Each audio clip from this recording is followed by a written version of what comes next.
Welcome to Battlefield, Pennsylvania.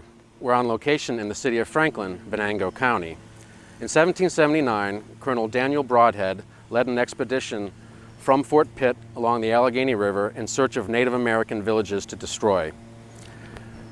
I'm Todd Abley. I'm producer of Battlefield, Pennsylvania, but today I'll be your host, and our regular host, Brady Crytzer, will be our guest. Brady, thanks for being on. You brought us the idea about 4 years ago for Battlefield, Pennsylvania, and since then we've done 30 episodes and in 4 years. But I have never asked you the question, tell us about your background. So how'd you become a historian? That's a good question, Todd. I've always been a writer. You know, my entire life I've enjoyed writing all things fiction, poetry, but it was always very on my own. I wasn't trained, I never really had a background in it. And I can remember when I first went to college, you know, sort of exploring how I could make a career in writing. I was in an intro to theater class, one of these liberal studies classes that you have, and I was talking to someone, and they had mentioned they were taking class in colonial American history. And for me, I remember thinking, that sounds like the worst class in the world, like what a nightmare.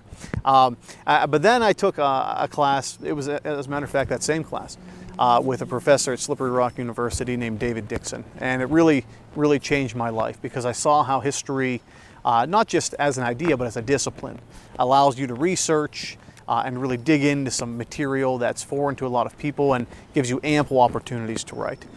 So for me, as someone who loves to read and write and reach out to people, history was just a perfect romance for me. And what are you doing right now? I teach history at Robert Morris University, and in the evenings I moonlight on the Pennsylvania Cable Network as the host of Battlefield, Pennsylvania. And you also have a podcast?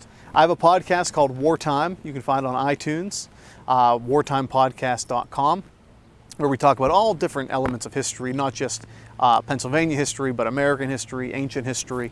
Again, for me, it's always been a question of how do I reach people with history? I know the material is interesting. The material speaks for itself. Somehow people do manage to make it boring, which I'll never know how they do it. But I always explore new avenues of reaching out. So I write books, 6 of them, my newest one coming out this summer, Battlefield, Pennsylvania. I have the weekly podcast people can listen to in their car or while they jog or wherever. And of course, here on the show. I think everybody has time for history. Not everyone has time to sit down and read a book every day, but if you can give them something they can use and utilize in their daily life, I think people will ultimately like it. So we're discussing an obscure event in the Revolutionary War. What was going on in the Revolutionary War in 1779? In 1779, the American Revolution is a war I think a lot of people wouldn't recognize. And that's because when we think of the Revolution, we always do in history, we think of the end, the Americans win, and we view that as destiny, and we sort of ignore the details of how we got there. As historians, it's our job, it's our responsibility to recognize those details and understand those details. So if you saw George Washington in 1779, it would not be in a place that most of us would recognize as something we'd see in the American Revolution. From the beginning, Washington understood what this war was about. Now, he'll lose a lot of battles. That's been sort of a hallmark of his career, but we still recognize him as something of a big picture guy. And one of the things that shows Washington's brilliance to me is this idea that from the very start of the war, he understands how he's going to win. He knows it's not about winning all the battles. At his smallest, his army has less than 2,000 men. He's going up against the largest military force in the world. Winning battles will not do you any good to winning this war. He understands that at its very core, the American Revolution is a political event. And to win that, you need a political solution. So whether we like to recognize it or not, in the 18th century, the British were the freest people in the world. They had regular elections, just like we do. Not a coincidence. And he understood that there was a large faction in Parliament, that was very hawkish on the war in America, the Tory Party, the Conservatives. And he understood that if you could ever get the English population to vote them out and replace them with a more pro-peace Whig Party, who wanted peace with the Americans and general prosperity in the world once trade reignited, that's how you win the war. So for Washington, winning the war was always about making the war long and painful and frustrating and interminable, feeling like it would never end. Win battles when you can, sure, but most importantly, get out of there, escape, live to fight another day. Because as long as he had an army in the field, then the revolution would survive. If he was ever captured, it was finished. So I'm always impressed by Washington's understanding of the revolution. He'll maintain that throughout the war. The British never really had, I would say, a cohesive strategy for winning the war. So much so that it would change almost every year. In 1775, they thought the American problem was a Massachusetts problem. So they occupy Boston, and we see battles like Bunker Hill. In 1776, they completely reboot the war. They believe capturing Washington's army should be the goal. Capture that army, the war is over. So they occupy New York. They find a foothold in the country, and they hope to suppress the rebellion from there. And they'll stay in New York till the end of the war. And General William Howe will chase Washington's Patriot rebels for the better part of that winter. And in 1777, they reboot the war again, an entirely new strategy, where they invade from Canada and try and cut New England off from the rest of the colonies in the Saratoga campaign, the Hudson River. And that's a failure. The Americans win there. So time and time and time again, as the seasons change, the British, who really and rightfully believe that every minute or day this rebellion continues is 1 minute or day too long, will re-strategize or reorganize, appointing new commanders. And Washington is constant throughout. So by 79, where we find ourselves now, Washington has a little breathing room. The new strategy for the British is to invade the American South. We've been fighting in the Northeast the entire war to this point, 75, 76, 77, 78. But now the British are looking at South Carolina, Georgia, North Carolina, because they believe, and rightfully so, that there's a huge loyal contingent down there. They can use the British Navy, invade the American South, and then march with loyal Americans into the Northeast to suppress the rebellion. So Washington's in New York, not New York City, but upstate New York, in 1779, and he knows the combat's happening in the South. So what he can do is take care of some of the lingering problems still going on here in the Northeast, and that brings us to, obviously, the place we are now.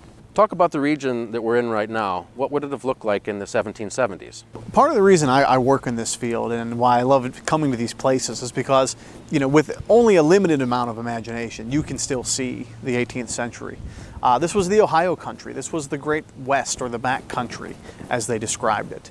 You have to remember, we have a view today of the world from a bird's eye. Even children can recognize the shape of the state of Pennsylvania. But without flight, without satellites, imagine viewing the world not from above but all around you. The notion of this place being a back country for people in Philadelphia or Carlisle, with those mountains looming across like a curtain, that really resonated with people. So we're in a place where you have an ocean of wilderness. People used to say a squirrel could jump from Lake Erie to the Gulf of Mexico without ever touching the ground because there were so many trees. That's where we are, and when you're in a place like this, there's only limited places you can sustainably live. We're in a great location today because we have two prominent waterways behind us. But if you think of waterways not as we see them today as places to fish or canoe, but think of them as natural superhighways for moving very quickly from one place to another. That's how Europeans and Indians viewed this place. It was inhospitable, it was difficult, it was dark, literally dark in some places. The canopy of the trees was so thick you couldn't see the ground. It was perpetual night. But if you could find a river or a stream, you could trace that, like we would use a GPS on a highway today. So by the time of the Revolution, this place is a battleground. You're not going to have British redcoats marching through here, but you are going to have offshoot or resonant battles occurring from people with very deep strategic alliances in the form of native peoples and settlers. But these rivers and streams are everything. And it represents the future. The West for America has always been tomorrow. And this story is very much, I think, the beginning of the conquest of the West, even though we don't think of the Revolution that way. What did the Revolutionary War look like in the Western theater? Brutal, terrible. We have a very, again, comfortable view of how we view the Revolution. We tend to look at war, I think, as a society, like a game, like sports. The game of football is, in essence, a replay of a battle. The line of scrimmage is a battlefront. You have different armies or teams in different uniforms. You have captains, coaches would be generals, and of course you keep score. So when we think of battles, we tend to think of them, well, who won? Well, how do you keep score? Well, we have to remember games replicate battles, but battles don't replicate games. So we like to have two big armies. We like to know who killed more of whom, and we like to know, in the end, who is victorious. But you don't always have that closure in a battle. And that is what makes studying the war in the West so incredibly difficult. So much so, I would argue, that a lot of people have ignored it entirely. I mean, imagine if you studied World War II and you totally ignored the Pacific Theater because it was a little more difficult to understand. The rules were as such you weren't so comfortable with. It would be absurd. You would never do that. And that's how I think we view the American Revolution in the West. In the West, the war was about control of land, control of resources. British allied Indian nations taking on American settlers. Some of them patriot, some of them loyal. Not a lot of big battles, but very quick, destructive raids. That was life on the frontier. That was uncertainty. And that's been that way since the 1750s, maybe even earlier. So in a lot of ways, when you look at the Revolution, you know, if you're living here, if you're, say, a European settler, you have Indians raiding your home, what's now what? You know, why they're fighting, what the war is immaterial. It's the immediate danger that you fear. And it's nasty. There's innocent people killed, women and children killed. You have entire homesteads destroyed. You have battles with no winners, and that's something we hate, but it's a reality of it. And it's important we understand, again, it's not a game, there's no scorekeeping. That is just partisan warfare on the frontier. And remember, they're fighting for a bigger cause, a bigger reason. When we focus too much on individual battles, even though we're on a battlefield show, we can miss sight of the bigger picture. And that's how the war in the West challenges us. In short, it's an Indian war, and it's a terrible one. You mentioned the Indians were allies with the British. They were allies with the British. Who are these Indians? And the Patriots also had allies. Who were their allies? When the British arrive here in North America, one of the things they're really great at in building their empire is finding existing imperial or powerful forces, using those channels of influence to insert their own. And when the British will come here, they'll see the powerful Iroquois Confederacy, the Haudenosaunee, based in New York State, really dominating the Northeast, I would argue, as an empire. So in 1744, the British will make an alliance with the Iroquois, the Haudenosaunee, the people of the Longhouse, the Six Nations. And this will be an alliance we call the Covenant Chain. And it will basically say we'll have this great trading alliance, but more importantly than that, or equally important, in a time of war, you'll join us. So in the 7 Years' War, that relationship worked out very well for the British. The French also had Indian allies. These were the unwitting subjects of the Iroquois, the Indian nations that were suppressed beneath them. So for them, it was more of a civil war. But by the time of the American Revolution, the Iroquois have to make a decision. Because one of the great things about the Iroquois was that they were something of a confederacy. They met around Syracuse, New York. They made decisions as a group, even though they were six nations. And they couldn't decide who they wanted to support. Because if you view the American Revolution as a civil war, British citizens versus British citizens, whose side do you take? The Covenant Chain says the Iroquois and the British are natural and perpetual allies. Well, what happens when the British fight the British? And this is what really divides the Iroquois very heavily in 1775 and 76, all the way to 77. In 1777, the dam will finally break, so to speak. And it's a catastrophic event for the Iroquois. What happened? 4 of the 6 nations will side with King George, Great Britain. 2 of the 6 nations will side with the Americans. And that's unique because it's largely the work of just a few Patriot missionaries. They built such a relationship through their religion that the Oneida and the Tuscarora sided with the Americans. And that'll end up being a civil war for the Iroquois. So talk about how confusing is the American Revolution in the West. You know, where do you want to start? For the Iroquois, it becomes literally a civil war where British Patriot means very little to them. But that will fracture the Iroquois Confederacy, this great, powerful political force for generations moving forward. It'll be the end of that. Why? Because of the politics of the American Revolution overseas. Fort Pitt was the headquarters of the Continental Army in the West. What sort of operations took place before the event we're going to talk about today? Fort Pitt will never see major combat in the American Revolution. It's a diplomatic position. If you're the commandant of Fort Pitt, you're the commander not just of the forks of the Ohio or modern Pittsburgh or even western Pennsylvania, but you're the commander of several small satellite forts in West Virginia, in the state of Ohio, in places that we would think they may be as far as Kentucky. Okay, that's where you are.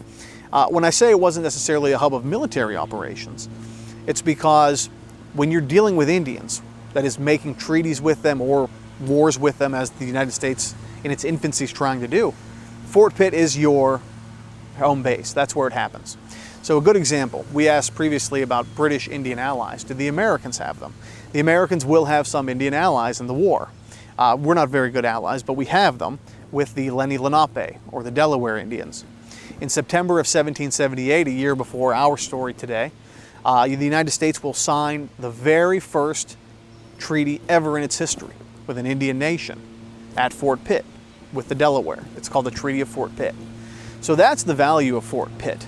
It is, again, the command of the western post where there's very little British versus Patriot conflict, a lot of Indian fighting. But it's a diplomatic place.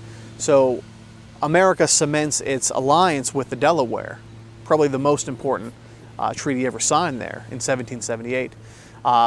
As we'll see, they'll be on this expedition with Daniel Brodhead, the Delaware, as vital scouts. You said earlier Washington had some time to deal with unfinished business up here because the war had shifted south.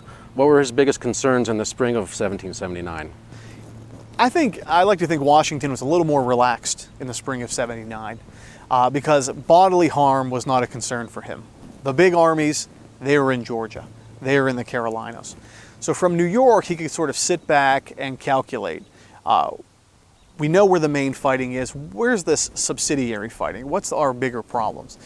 And one of the things that's happened in 1778 and 79 has been that British Allied Indians, along with what we call Tory militia, or loyal Americans, have teamed up, and they are raiding and destroying known Patriot villages in central New York, in eastern Pennsylvania. It's a horrible war.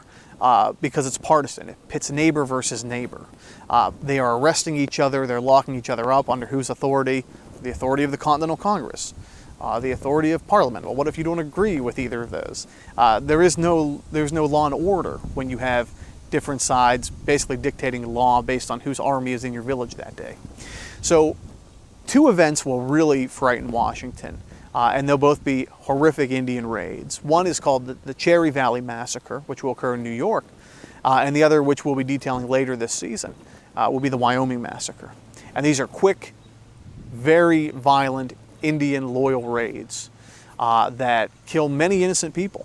And more importantly, for Washington, see a lot of crops burned, a lot of supplies destroyed. Northeastern PA was sometimes called the breadbasket of the Continental Army, and the Indians knew that. So when they raided, men like Joseph Brant, great Iroquois Indian chief, corn planter, they made sure they burned everything they couldn't take. Because if Washington's army couldn't eat, Washington's army couldn't be effective. So for him, when he saw the fighting going on down south, he said, how can I deal with Britain's great ally and our great nuisance here in the Northeast? And it was these Iroquois bands and Tory militia allies that were marching through the area. Who was the administrator of Fort Pitt at that time? That's a difficult question based on when you're asking. At the time we're dealing with, the man we're going to meet and see on this campaign, who would have marched right behind us, is a colonel named Daniel Brodhead. But before that, the commandant of Fort Pitt was sort of a very fluid, rotating position. A lot of resignations, a lot of reassignments. Pittsburgh was a very unruly place to try and exercise any control. Very famously in the 1760s, a British colonel, he was a Swiss mercenary named Henry Bouquet, described Pittsburgh as a colony sprung from hell, because the people who lived in this area, they didn't respect authority, they didn't desire authority. If you were an army or a commandant trying to exercise authority, whether you were British or American or French or whoever, you were trying to tell them how to live their lives, and they had no interest in that at all. So the people who lived in the West, were very self-sufficient, obviously because they had to build their own homes, till their own fields, but they had this very distinct anti-authority bent, which made it really difficult. When the revolution begins, a lot of these people are very anti-Britain. You know, some people are surprised to hear about the Hannistown Resolves, which was made in Westmoreland County, Pennsylvania, a year before the Declaration of Independence, which sort of said, if Britain doesn't change what they're doing, we will secede, we will rebel. And that was a year before the Declaration in Philadelphia. That came from the Ohio country. So at first, I think a lot of patriots, politically speaking, think these are our people. Then they get out there and they build forts and they plant their flag, and they quickly find out, well, these people don't want you here either. They want to be left alone. So the commandant of Fort Pitt is a position where you have to deal with young men in your garrison who are very far from home, always undersupplied, always malnourished. You have to deal with the uncertainty of possible Indian attack literally any time. You never see it coming. And then you have a general population who is just as likely to spit on you as do what they're told. So it's not a good scene. Washington had a commander at Fort Pitt, and again, if you're the commander of Fort Pitt, you're the head of the entire Western Department of the Continental Army, named Edward Hand. Edward Hand was told to march into Ohio in 1778 and find any enemy Indians that might be allied with the British in the Great Lakes at Fort Detroit, destroy them. Well, he went out with his men. He only ended up killing friendly allied Delawares. He didn't kill any enemy Indians at all. They called it the Squaw Campaign because they mostly killed women and children. It was a disaster. The next commander will be a guy named Lackland McIntosh. He was given the position as commandant of Fort Pitt because he shot and killed Button Gwinnett, who signed the Declaration of Independence. And as a punishment, he had to serve at Fort Pitt. That was his punishment for murdering a signer of the Declaration of Independence. So McIntosh was a problem as well. He couldn't control anyone. He couldn't launch any sort of an expedition because he wasn't organized. So Washington will call on one of his most trusted associates, heavy Pennsylvania ties, Colonel Daniel Brodhead, and he will be the commander of Fort Pitt for the expedition we're talking about here in 1779. Talk about the strategy behind the Sullivan, Clinton, Brodhead campaigns. It gets back to Washington's view. How do we crush the Iroquois? When Washington's sort of strategizing, understand that he's dealt with Indians for a long time. In 1753, he was on this very spot in Franklin at the Indian village of Venango. He was inexperienced then. He learned over the next 20 years. And he understood that the Indians had a way of life that existed here in the Northeast for centuries. And you could easily disrupt that by damaging and destroying their homes and settlements. So Washington will, in February of 1779, be given freedom by the Continental Congress through a resolution that he will have strict control over what happens to the future of the frontier and its Indian inhabitants. And after communicating with a general named Nathaniel Greene, who is down south, Greene says, you know, if you're going to raid the Iroquois, do it in June when their crop is half grown. Because the way the Indians would farm is the way that many Europeans learned to farm from them. Grow your corn in the summer, harvest it for the harsh winter ahead. So he believed that if you could raid those villages in June when it was too late to replant their crops, burn everything, that would be the way to do it.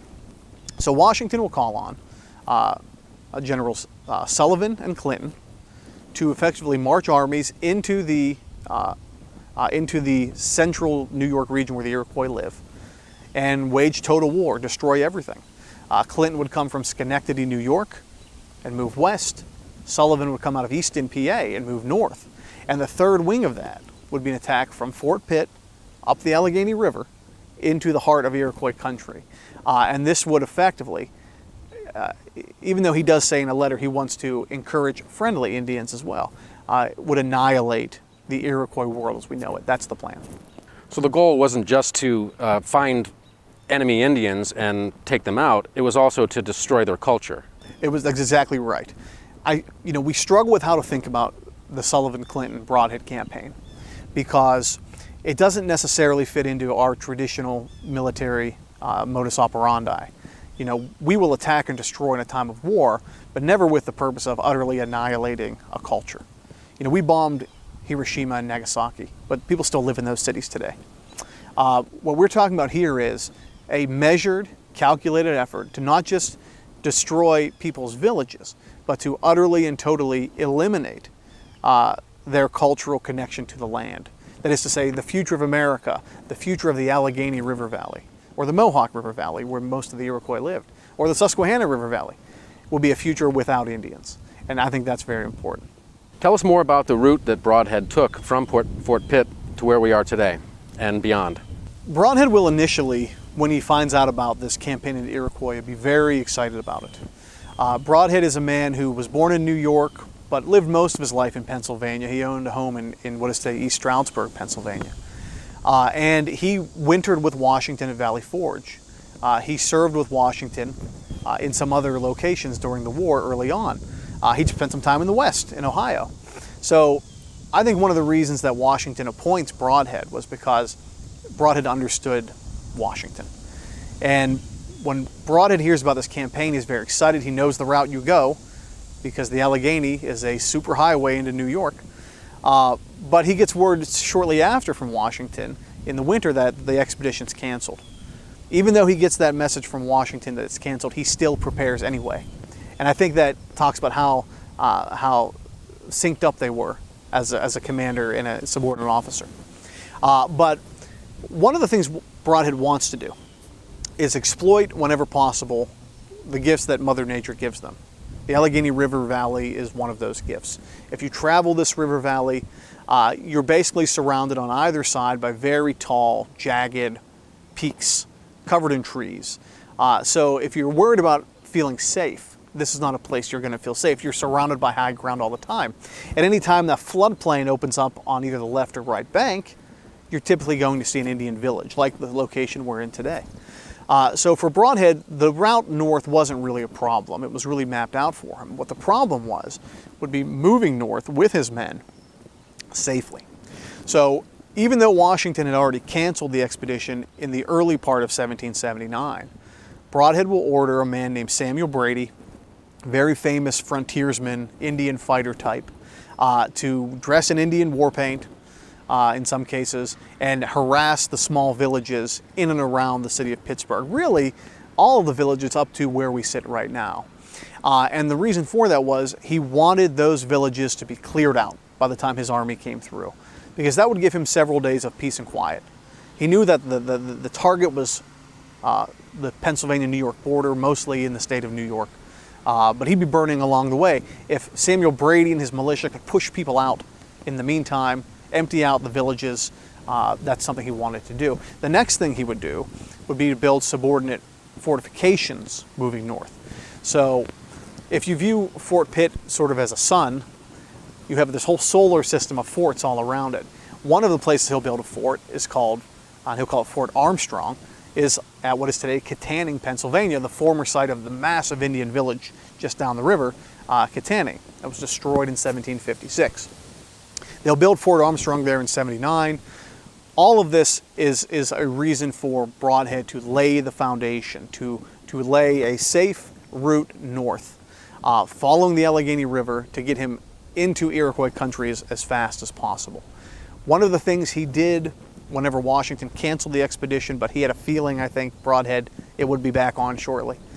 He accrued men. He had 700 men for this expedition.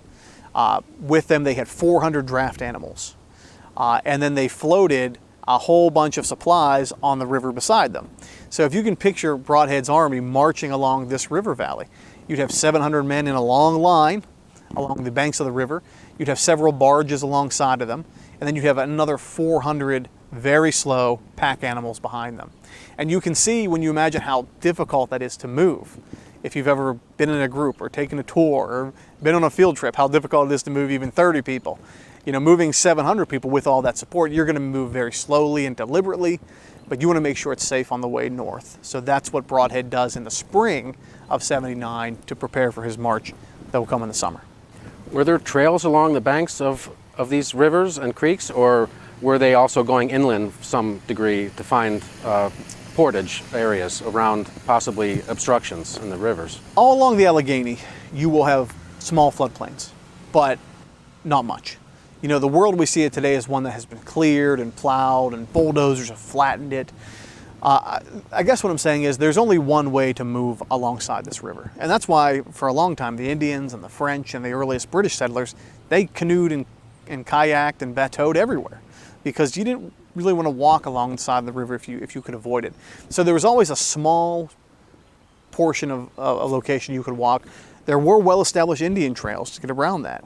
But again, if you're Brodhead, you don't want to take 700 men, 400 draft animals, and not to mention all your supplies are in the water too far off the trail if you can avoid it.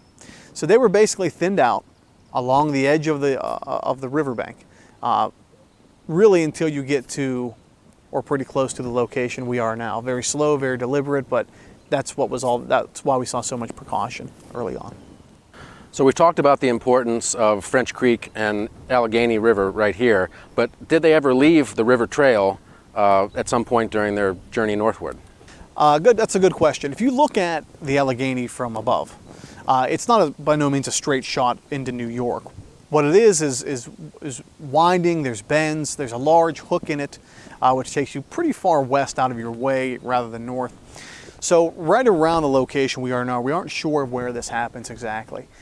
Daniel Brodhead will take his men off of the river itself to sort of try and connect the beginning of that sharp bend to the end of it, so to shorten the distance between them.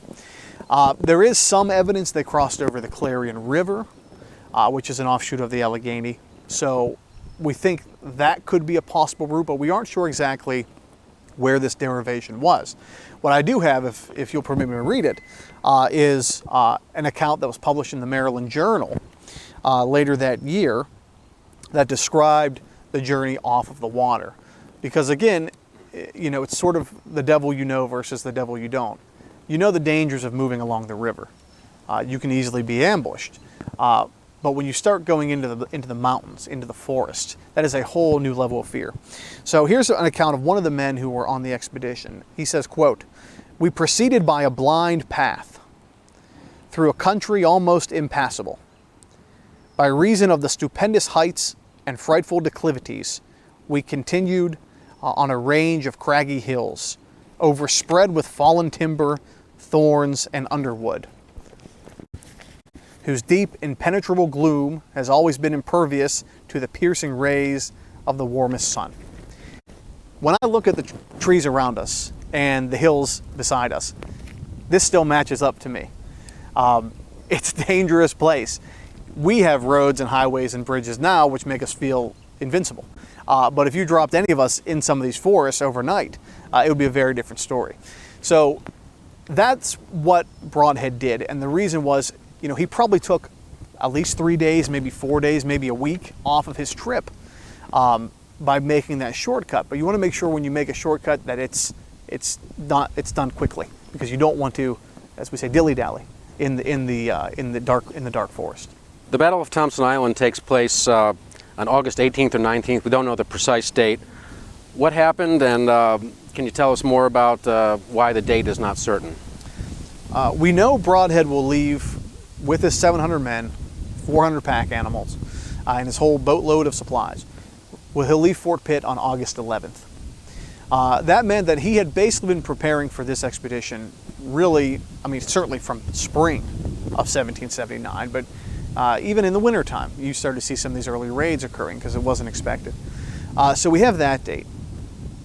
What we don't know is when the battle happens exactly, because again, these details in the West, when you study the American Revolution, are far more difficult to trace than in the East. When you look at Eastern theaters, you have big battles, thousands of people.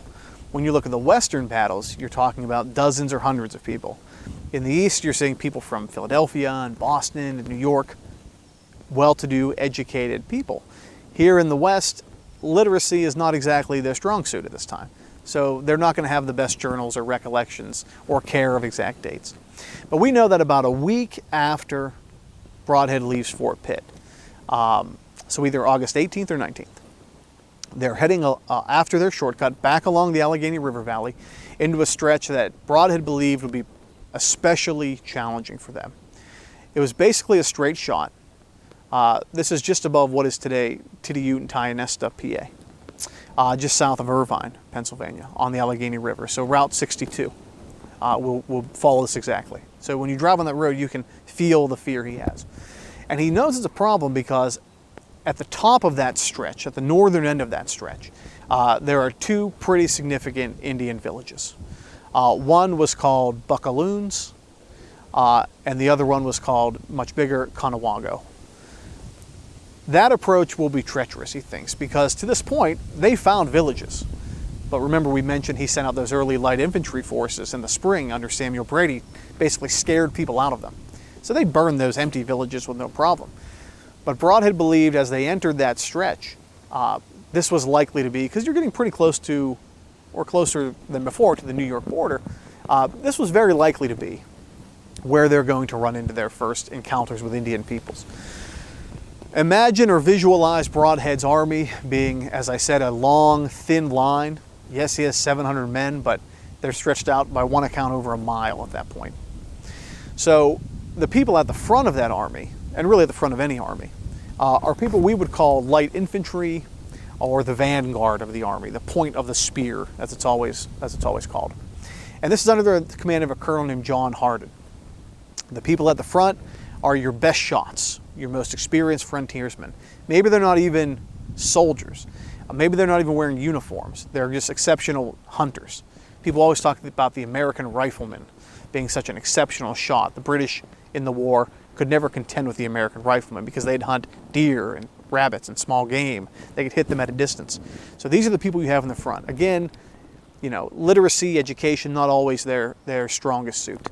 But as they're moving along the river, they're going to encounter a small island in the Allegheny. And the Allegheny River has hundreds of tiny islands, alluvial islands we call them, that occur in the middle of the river. As they're moving toward one of these alluvial islands, they will encounter a force of Western Seneca or Mingo Indians. And the fighting there is intense, 10 to 12 minutes, probably max. And the Indians involved disperse relatively quickly. The question we run into, and this is where we can talk maybe in a bit about sources, is how do you nail down a battle like that? Because it's hardly a battle at all. And as we see, neither side really saw it coming. Visualize the way we talk about Gettysburg. We almost have it down to the man, what each platoon or regiment was doing in the Battle of Gettysburg. All the communications were rigidly kept. It's all there. This is as different as you can get. So one of the reasons that I have worked on this battle for a while, and there really aren't many people, I did an article on it in the Journal of the American Revolution in 2015. To my knowledge, it's still the most ever been written on it. Which is why you're the perfect guest for the show. Thank you very much. There's all these questions, and you really have to put on your historian's hat. You really have to be a sleuth to find this out. And that's why I like the article so much and why I'm glad I can be here. We can talk about it. How do we know what occurred during the battle, and can you go into more detail about this vanguard that encountered this group of Mingo? Remember, when we're dealing with this battle, we're not dealing with Brodhead's full 700 men. Brodhead, in reality, is probably almost a mile away by the time he hears firing shots at the front. This alluvial island will become known as Thompson's Island, but it really didn't have a name back then. It was just one of these islands that existed in the river. Now, according to the men who were in the front, John Hardin's men who were in the front, we get two very different stories. One of them says the Indians rushed out of the woods. Hardin ordered his men in a half-moon formation with tomahawks and bayonets, and they charged at the Indians, and the Indians stood no chance, and they were melted away into the woods. Another account from an Irish immigrant, a young man in his teens who was there, says that when the two groups encountered each other, the Americans actually tried to parley with the Indians initially. They called them over for a discussion. And as they called them over, some of the Americans would hide along the sides of the riverbanks. Must have made the Indians suspicious. Make them suspicious. And according to this Irishman, one of the Indians saw these men hiding, and they opened fire. So the Americans responded, and again, it ends with the Indians fleeing off into the woods. You have to remember the Allegheny River would look very different back then. Today we've dammed it, and we've built locks and things like that. So the river's a lot deeper and wider now. It would have been more narrow. So that would have made more sense. That's mostly what we get from them. We know that most of Brodhead's men never participated in the battle. It was a hot firefight for less than 15 minutes, probably more like 10. But here's where I think the new school of thought in this time period benefits. All the great works of Western frontier history were done in the 1920s, 30s, and 40s. Whenever I went to school, those are the books I had to read.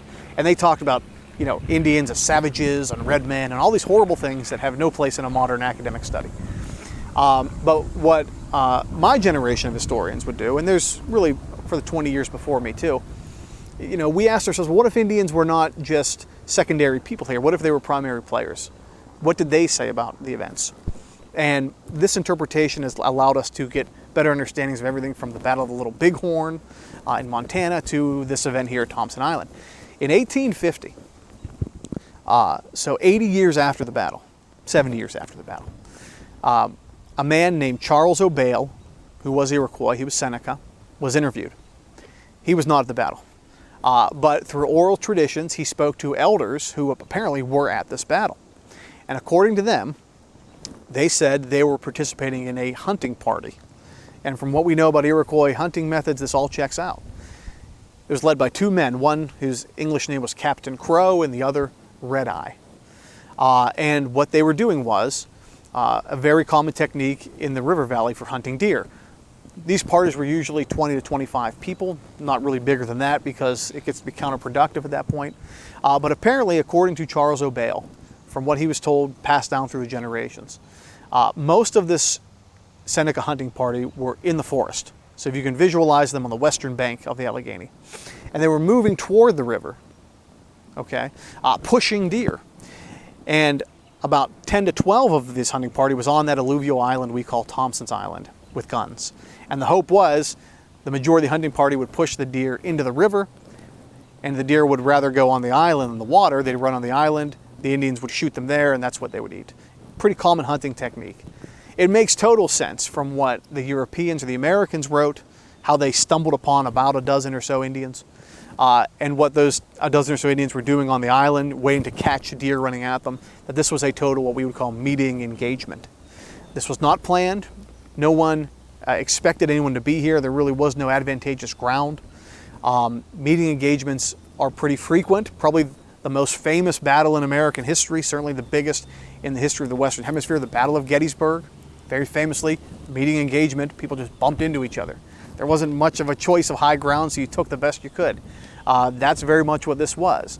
The front of Brodhead's vanguard bumping into an Iroquois hunting party who had no idea that they were coming. That's the Battle of Thompson's Island. There's been very little archaeology on the site. There is a historic marker, but the site looks basically the way it looked in 1779. There's some cabins along the river on Route 62, but not near the island itself. Very difficult battle to pin down, but when you look at American sources and Indian sources, because they were there too, you get, I think, a more complete image of it. For what it's worth, some people in Brodhead's campaign who were not at the front but in the back said there was 100 Indians, and of course we whipped them all, that sort of thing. That doesn't make a lot of sense to me. Brodhead said he thinks 4 to 5 Indians were killed, and that, I think, would line up pretty well with all the other sources that we've seen. He would have talked to various people who were at the front. You said he was lagging back a little bit and wouldn't have had direct eye contact with what was going on. Right. So he took the best of what he knew of his troops and put together a decent story. Right, and if the bodies were behind, that's something, as they walked by, they could easily count. Again, what we heard is when the fighting started, the Indians bolted after about 10 minutes. So it's very likely a very chaotic scene. A lot of smoke in the wilderness, but over quickly. So after this meeting engagement, what did Brodhead do next with the campaign? This is when the real heart of the campaign, as far as the destruction it causes, begins. Brodhead believed that that hunting party was a war party. He was wrong, at least we think. And he believed that a counterattack would be coming. So when he got to the very top of that channel we talked about in the Allegheny River, to what is today called the Broken Straw Creek, that was the site of the village of Buckaloons. Buckaloons was abandoned. Looked like it had been abandoned for weeks. So they built a quick breastworks. They anticipated another attack coming. The men built it quickly. They waited 3 days, something like that, but it never came. So I think for me, that was Brodhead trying to make up for being surprised earlier. Surprised me once, shame on me, right? Surprised me twice, that sort of thing. Plus they had an area they could spread out and do that, whereas if they were in a cut of a Allegheny River, they didn't have a lot of expanse to do that in. Right. So that's where he was. And that location, it's today Irvine, Pennsylvania. I gave us a lecture there when this first came out on the site. It's still exactly the way it looked. We had like 70 people sitting out in the field by the creek. It's wonderful. Broken Straw Creek, it's called. That's the English version of the name the French gave it in the 1750s. They called it Paille Coupée or Paille Coupée, the broken straw, because the straw was cut when they got there. So that still lingers even still today. They then continued eastward, because the river turns, toward what is today Warren, Pennsylvania, the big village of Conewago. He expected the fight to really be there. It wasn't. It was abandoned as well. So for Sullivan and Clinton, who are marching through New York, burning and destroying and pillaging and fighting, Brodhead's sort of like, yeah, he's burning and destroying, but there's nobody here. He's burning abandoned villages. So for him, it doesn't equate. For the real payoff for him, if you want to say that in a pretty terrible way, is when he crosses over into New York to the village of Yawkoroonwago, because there he sees a giant village, 500 acres of corn, empty, but maybe only a few hours. Fires were still smoldering. It's like the people there got up and ran within the day. Do we know why they left, or why there wasn't more warriors around? Well, they knew that Brodhead was coming. I mean, that's the easiest way. And again, when you're in June or July, you're talking about hunting parties going out. Those hunting parties that he met or encountered at Thompson Island could have been from there. It wasn't that far. So a lot of the warriors are hunters at that point. It was abandoned, and this is where Brodhead really wreaks havoc. He burns 500 acres of corn. That's the acreage that he couldn't take back with him. Dozens of pots and kettles. These are all vital things for Indians to live by in the 18th century now. You know, the days of life before Europeans, that's 200 years ago. No one remembers how to survive without these new European commodities. He takes furs, he takes skins, and then he burns everything. And again, he burns 500 acres of corn. That's what they don't take with them. When they do that, that village is entirely destroyed. And that is effectively the end of any recognizable sense of Indian culture or history in the Allegheny River Valley. It's overwhelmingly impressive. He took some booty during this damage campaign that he was doing. What was the result of the damage that he inflicted, and what did they sell it for later? We know when they get back to Fort Pitt, the number they get is $30,000 worth of goods, and that's a lot in the frontier. A lot in 1779 yeah, it's a lot. dollars. Yeah, it's a lot now. Yeah, that's a lot then. So it's catastrophic for them. When Brodhead returns home, he's going to return basically the way he came, but he's going to split his army. This is important too, because there's one more village he's going to annihilate, and it's near the site of today Meadville, Pennsylvania. He will send Samuel Brady and a officer named Matthew Jack to separate off when they get back over what will today be the Pennsylvania border, and head toward Lake Erie, and then march south along the French Creek, burning and pillaging as they go. There's one large village there. They destroy that with similar damage to Yawkoroonwago. It was only recently abandoned. It's still filled with vital stores. And where we are now, literally where we're sitting, is where Brodhead's army coming down the Allegheny and Brady and Jack's army coming down the French Creek would have met. So literally we are on the spot. You can't get more battlefield Pennsylvania than this. I'm sure there's still archaeological remains on the site where we are now, because I don't know of any major excavations that have been done here. So this is the location that it occurs. The damage is overwhelming. The armies get together, it's celebratory when they're here, because they know what's ahead of them down the river. They've already burned and destroyed it. There's really no threat. and they're pretty close to home at that point. And they're pretty close to home. You get in this river, you go to one place, you go to Pittsburgh. So for them, it's an overwhelming achievement. And as we can talk about maybe next, for Washington, I think the most successful campaign he ever launches in the entire war. When you say it was the most successful campaign, are you talking about the Sullivan-Clinton-Brodhead campaign, or just this particular campaign? The totality of the three. You really can't understand the Brodhead campaign without understanding its more famous counterparts. It was a three-pronged attack. One of the things that never materialized in Washington's plan for this, and this is maybe the only failure it has, as far as destroying the Iroquois ability to wage war, this was a complete victory. He not only eliminated the Iroquois ability to wage war in 1779 and 1780, but he literally eliminated the Iroquois Confederacy as it stood. They were already split politically over the war, but to physically destroy their homes and destroy their villages to the point where they couldn't come back and recover in the way they had for centuries before. That was something that, you know, Washington could only have dreamed of. The results were more than he would have ever anticipated. Where he does fall short is that, and this is sort of, I think, where you get into the very murky waters of perhaps war crimes, is that one of the other things Washington wanted to do was, when he destroyed these villages, he wanted to force all of the now refugee Indians, women and children, the elderly, along with the warriors, to flood to the nearest British fort for help. The nearest British fort was on Lake Ontario. It was Fort Niagara. The original intention was for Sullivan, Clinton, and Brodhead to actually move on Fort Niagara and destroy it. It's one of my favorite forts in North America. It's right outside of Youngstown, New York. That didn't happen, but the refugee crisis did hit Fort Niagara. So, as it turned out, with the compilation of the destruction of the villages and having no food at all, they burned it all. The winter of 79 and 80 was one of the coldest and harshest on record. So you had this terribly, brutally cold winter on top of having no food.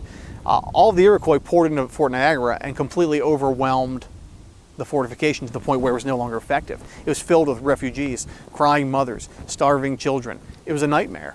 But that was Washington's design.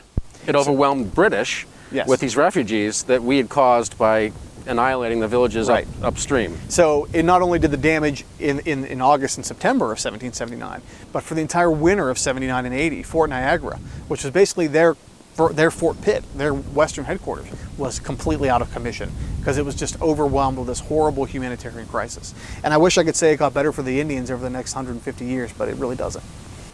You mentioned some of the locations that we might visit if we were going to reconstruct what happened during this battle and this campaign. Can you give us more details about that, or any future archaeological digs we might consider around this area? Sure. I grew up in Freeport, Pennsylvania, so I was literally raised on the banks of the Allegheny. As you go along the Allegheny out of Pittsburgh, it's a very industrial river, but it starts to level out. It starts to become more wild. It's a great river for kayaking. It's a great river for fishing and boating. And for me, you know, that's the way you need to see this campaign, the way they saw it. You can drive up along the Allegheny River at its length, and you can follow Brodhead's exact footsteps. And you can see the remnants of the villages we talked about. Places like this, the confluence of the French Creek and the Allegheny, this is as good as any place to see it. But it's one of those things you need to experience, I think, from the water. You know, to come upon Thompson Island, either out of Warren and down, or against the current moving northward if you have a more powerful boat, you get a sense of the claustrophobia that's involved in it. You get a sense of the danger that's involved in it. And you get a sense that, you know, no one's really at home in the forest. The idea that the Indians were, you know, sort of in their natural habitat, that is not a place you want to fight anyone. You know, their natural habitat was at home in their cabins with their families. It's not in the middle of the woods. But, you know, to get lost in the forest, hikers will tell you this. You know, it's almost spiritual in a way when you add in history, and especially how much or how little has changed. Really, the whole Allegheny River Valley is your battlefield, and where we are in Franklin is just a really good place to get a pretty good sense of that for a day trip. We just have a couple minutes left. Do you have any comments on what the takeaway should be from the historical value of this battle? Well, I've wrestled with this. As far as the immediate impact on the war, we've mentioned it. Iroquois is leveled, so the raids will stop. Fort Niagara is overwhelmed with refugees on Lake Ontario, so that fort's out of commission. But I think in a larger sense, you know, what Brodhead, Sullivan, and Clinton were doing, Brodhead as well especially, was laying a blueprint for the expansion of the United States. Because again, in every other war we fought, when we conquer an enemy, we do it to win the war. We don't do it to fundamentally eliminate a way of life of a people. And as America moves west, whether you're dealing with the Battle of Tippecanoe, with Tecumseh and Tenskwatawa, whether you're dealing with, as we mentioned, some of the major Indian battles of the West, Little Bighorn, Wounded Knee, these sorts of things, Beecher Island. You know, this is the blueprint for America's growth. America is built in its expanding form on the remnants and remains of hundreds of other nations. And that's something that we have to wrestle with. This is not sort of us taking New Mexico, Arizona, Utah, Colorado, and California from Mexico in a war with a treaty. This was the blueprint. It was harsh, it was terrible. Washington would freely admit that, but he would say it was necessary. And America's, you know, long history with its Indian peoples, you know, we still have not reconciled that.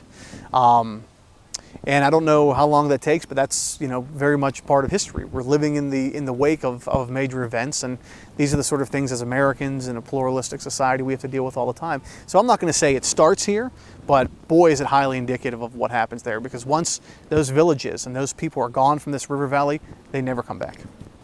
Well, that's all we have today for Battlefield, Pennsylvania. I'd like to thank Brady for being a guest today.